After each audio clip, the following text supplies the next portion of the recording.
Hello everyone, install natin ang garnish ng ating headlight at backlight sa ating Suzuki Ertiga 2018 model. So yellowish na yung ilaw niya, yung headlight, kaya matapos linisin nilagyan natin ng garnish para hindi makita yung mga yellowish dun sa gilid-gilid. Pero remind lang sa pag-install is dapat dahan-dahan. Madali lang naman siyang install matapos mong tanggalin yung cover ng mga double-sided tape. Is diretso mo na lang siyang idikit. Pero dahan-dahanin mo lang pagdikit, baka mabasag. So yung isang garnish ng headlight natin is may basag ng konti.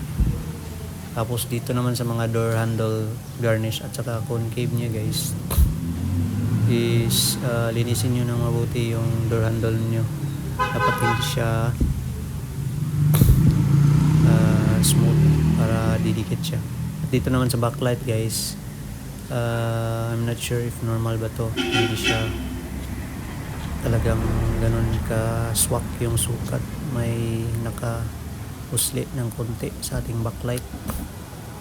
So hindi naman siya gaano obvious, pero paglapitan mo, ayan, tingnan nyo, mayroon siyang hindi na cover ng garnish. And guys, dito sa ating door handle at concave, make sure na lilinisin nyo mabuti yung door handle para didikit siya. Kasi pag very smooth or makintab yung handle natin, hindi didikit yung tape. So kailangan hindi siya greasy, dry siya, dry and clean. So ayan yung door handle natin.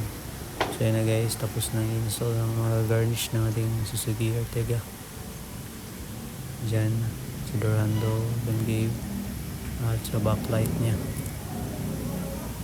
Hindi ko na nilagay.